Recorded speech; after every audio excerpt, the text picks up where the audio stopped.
잘 오셨습니다. 잘 오셨습니다. 그리고 우리 한 번 더 인사하실까요? 우리는 교회입니다. 우리는 교회입니다. 성도님들, 오늘 사도신경 마지막 시간인데요. 오늘은 성령을 믿사오며 라는 이 고백을 같이 생각해 보려고 합니다. 먼저 이렇게 기억을 해주시면 좋겠습니다. 우리가 믿는 하나님이 유대교의 하나님과 그리고 이슬람의 알라 그 신과 결정적으로 다른 차이점은 바로 우리가 믿는 하나님은 삼위일체 하나님이시라는 점에서 우리는 다릅니다. 우리는 하나님 아버지를 믿고요. 우리는 아들 예수 그리스도를 믿고요. 그리고 하나님 아버지와 아들 예수 그리스도께서 보내주신 성령 하나님을 믿는 그 세 분이 한 하나님으로 존재하신다라고 믿고 고백을 하는 우리 기독교입니다. 우리는 비록 성경에 나오는 용어는 아니지만 달리 표현할 방법이 없어서 삼위일체 하나님이라고 고백을 하는데요. 세 분이 한 하나님으로 존재하신다라는 의미에서 우리는 삼위일체 하나님이라는 표현을 쓰고 있습니다. 그런데 우리는 하나님 아버지에 대한 오해를 할 때도 있고요. 아들 예수님에 대한 오해를 할 때도 있는데 그보다 훨씬 더 성령님에 대한 오해가 우리나라에 더욱 많이 퍼져 있는 것 같습니다. 지나가다 보면 이런 문구 보신 적 있으시죠? 성령 치유 집회, 그리고 성령 신유 집회, 성령 방언 집회, 성령 예언 집회 보신 적 있으시죠? 이런 모임들의 가장 큰 문제점은요, 성령 하나님을 은사 주시는 분으로만 좁혀서 이해하고 있다라는 그 점에 있습니다. 성령 하나님은 물론 우리에게 재능과 힘과 능력, 은사를 주시는 하나님이시죠. 그렇다고 해서 성령님을 은사만 주시는 분으로 오해하는 것은, 왜곡하는 것은 잘못된 일이지 않겠습니까? 사과는 과일이잖아요. 그렇지만 사과만 과일이다라고 얘기하면 다른 거지 않습니까? 그거는 틀린 얘기지 않습니까? 마찬가지로 성령 하나님은 우리에게 은사를 주시는 분이지만 성령 하나님을 은사만 주시는 분으로 그렇게 오해를 하면 잘못된 일이다라고 말씀을 드리고 싶습니다. 오히려 오늘 사도신경을 보시면은요, 성령을 믿사오며라는 짧은 고백 뒤에 성령님과 관련되어 있는 사역들이 사도신경에서 고백이 되거든요. 크게 두 가지를 이야기합니다. 한번 따라해 주시겠어요? 교회, 구원. 네. 성령을 믿사오며라고 사도신경에서 고백을 한 다음에 두 가지를 이야기하는데요. 교회와 구원입니다. 거룩한 공회와 성도가 서로 교통하는 것, 이것은 교회와 관련되어 있는 고백이죠. 그리고 난 다음에 죄를 사하여 주시는 것과 몸이 다시 사는 것과 영원히 사는 것, 이것은 구원과 관련되어 있는 고백입니다. 그러니까 교회와 구원 이 두 가지를 성령을 믿사오며라는 고백 다음에 같이 함께 고백을 하고 있다라는 것입니다. 달리 말해 성령 하나님은 교회를 세우시는 분이시고요. 성령 하나님은 우리의 구원을 이루시는 분이시다라는 것을 사도신경이 우리에게 가르쳐주고 있는 것입니다. 우리 같이 한번, 이제 좀 귀찮으실 수도 있지만 한번 따라해 주시겠어요? 성령님은 교회를 세우시고 구원을 이루신다. 아멘.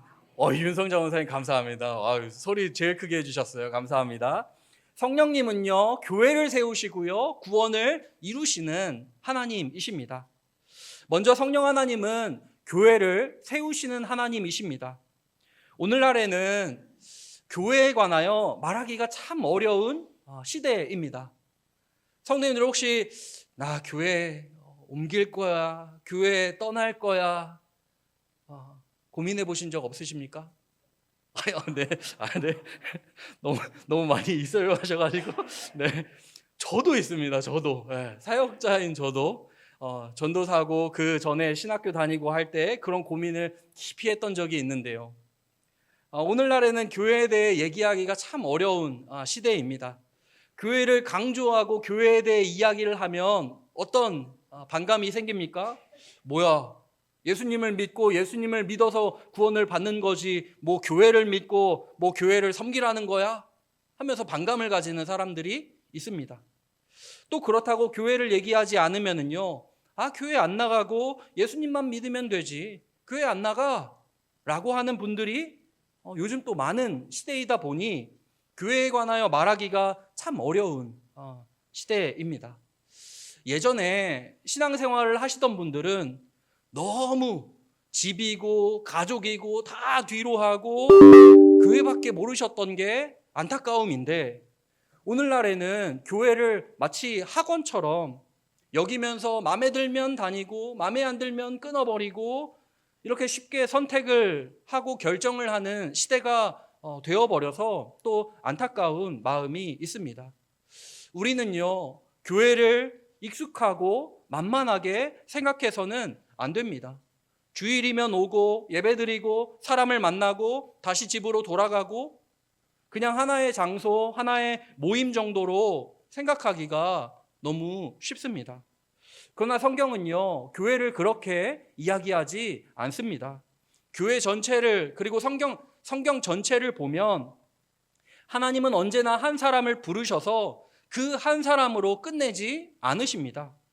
아브라함을 부르실 때도 한 개인을 부르셨지만 동시에 그 목적은 큰 민족을 이루기 위해서였습니다.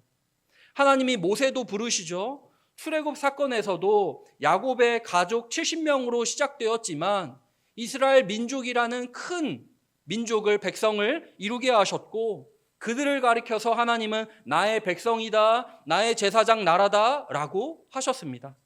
제사장 나라의 특징이 뭐겠습니까? 다른 사람들을 하나님께로 인도하는 역할을 하는 게 바로 제사장 나라이지 않겠습니까? 다른 이들을 하나님께로 인도한다라는 것입니다.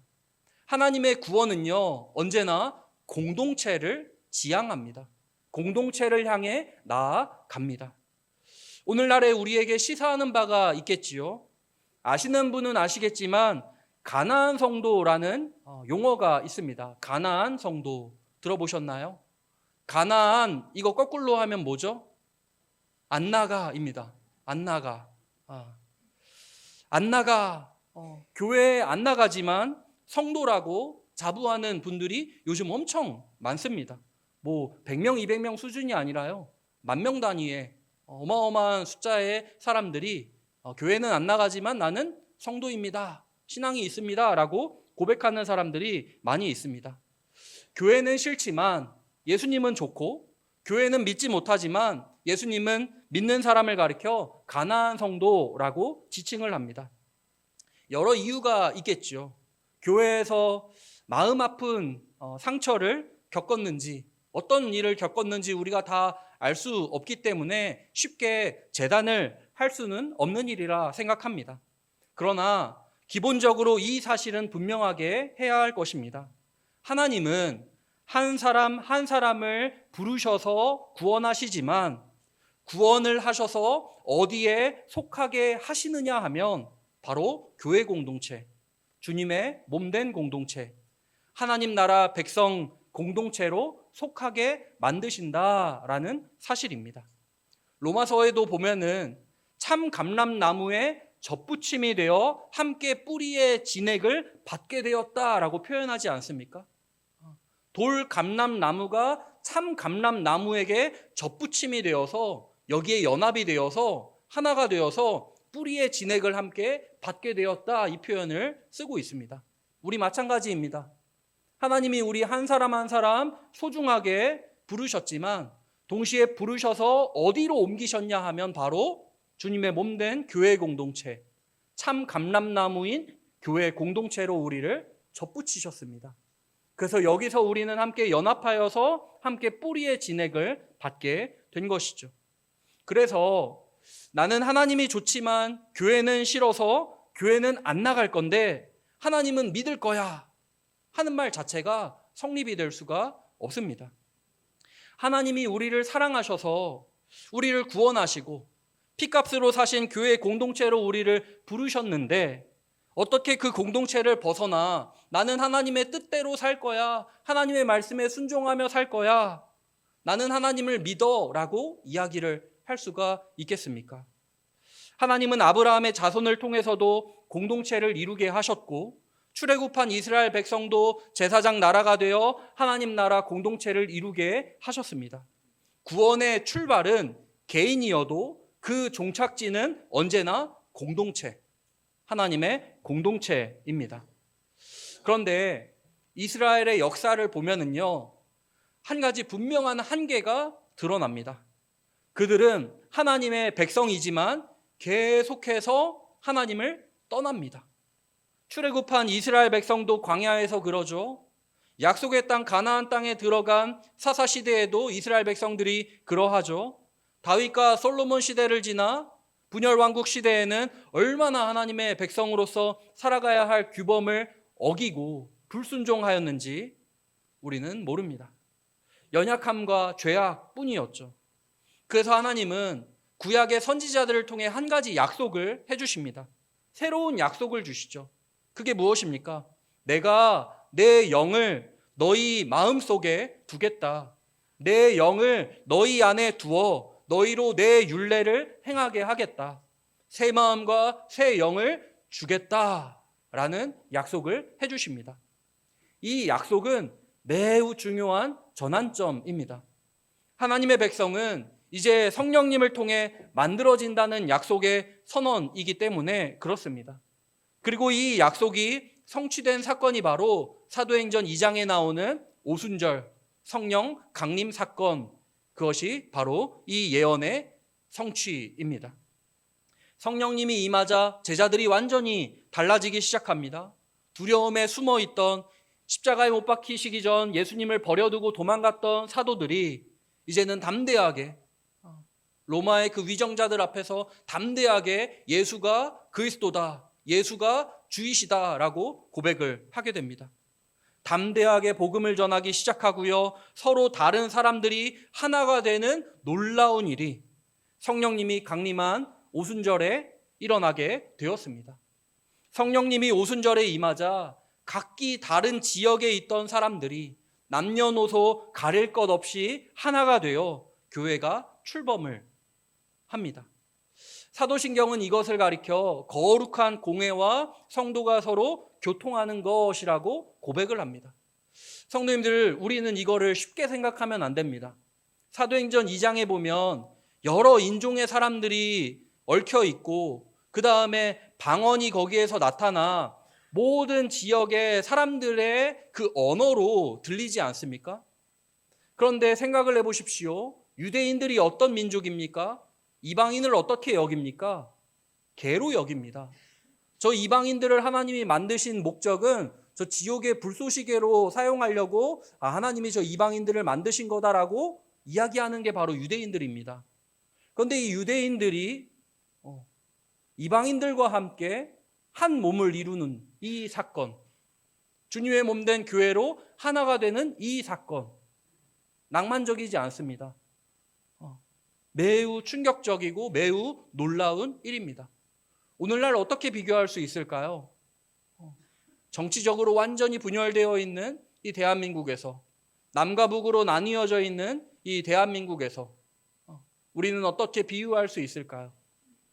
서로가 모든 장벽을 허물고 하나가 되는, 그리스도 예수 이름 앞에 우리가 하나가 되는 이 놀라운 사건, 초대교회가 바로 그러했고 주님의 몸된 교회가 바로 그러했다라는 것입니다. 거룩한 공회라는 것은요, 거룩한 공교회라는 뜻이거든요. 전 세계 모든 교회를 가리키는 것이고 성령으로 부름을 받은 하나님의 백성 전체를 가리킵니다. 국적과 인종을 넘어서 성령님이 온 세계에 교회를 세우신다라는 고백이고, 그 교회는 성도 간의 교통으로, 교제로 하나가 되게 성령께서 역사하신다라는 고백을 사도신경이 하고 있습니다. 교회는요, 사람이 만든 것이 아니라 성령 하나님께서 만드신 것입니다. 우리는 이 사실을 명확하게 짚어야 합니다. 이 땅의 교회는 연약함이 있고 부족함이 있습니다. 성령으로 새롭게 태어난 나 자신도 내 안에 연약함과 부족함이 있지 않습니까? 내 안에 여전히 죄성이 남아있지 않습니까? 그런데 여러 성도가 모였으니 어떻겠습니까?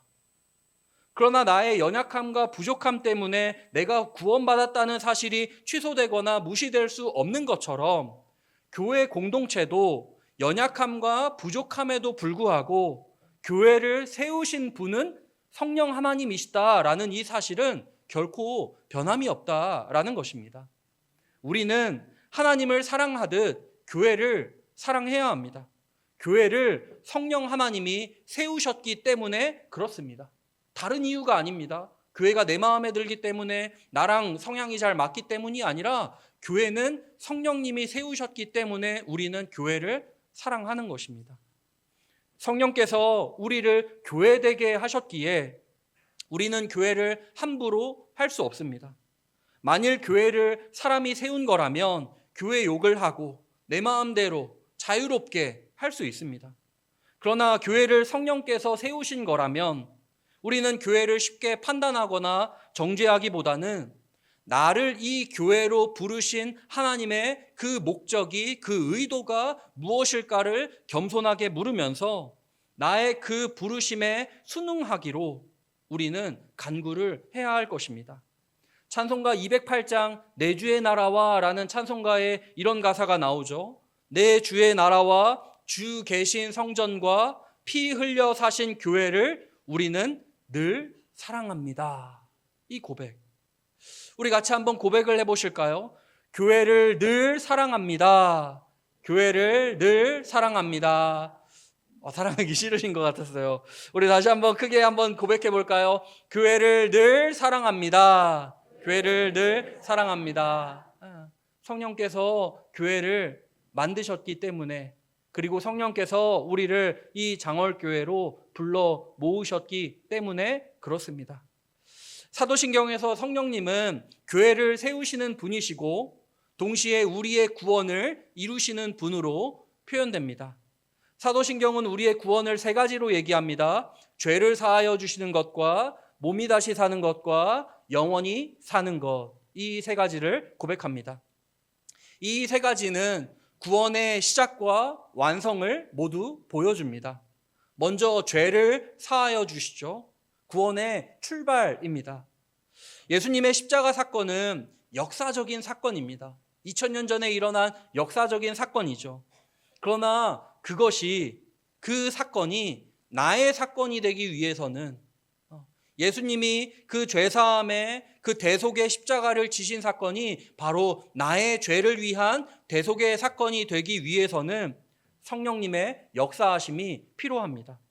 성령님이 내 마음속에서 일하셔야만 내가 죄인이고, 예수님이 그 나를 위해 십자가에 못 박혀 죽으셨고, 예수님의 십자가는 나에게 필요하고, 예수님은 나의 죄를 모두 짊어지고 십자가에 달려 죽으심으로 모든 죄의 값을 지불하셨다라는 사실이, 바로 그 사건이 나의 사건임을 믿어지는 건 성령님이 내 안에 일하실 때에만 가능한 일입니다. 성령이 아니고서는 예수를 주라 시인할 수 없지 않습니까? 성령님이 일하셔야만 나는 예수님의 십자가 구원 사건을 온전히 받아들이고 믿을 수가 있는 것입니다. 그래서 우리 성도님들, 예수님의 십자가가 바로 나를 위한 사건입니다 라고 고백이 되신다면 내 안에 성령께서 역사하심으로 이 고백을 하게 하신 것이다 라는 이 사실, 우리 성도님들 꼭 기억을 하셨으면 좋겠습니다. 이어서 몸이 다시 사는 것을 사도신경에서 고백을 합니다. 부활이죠.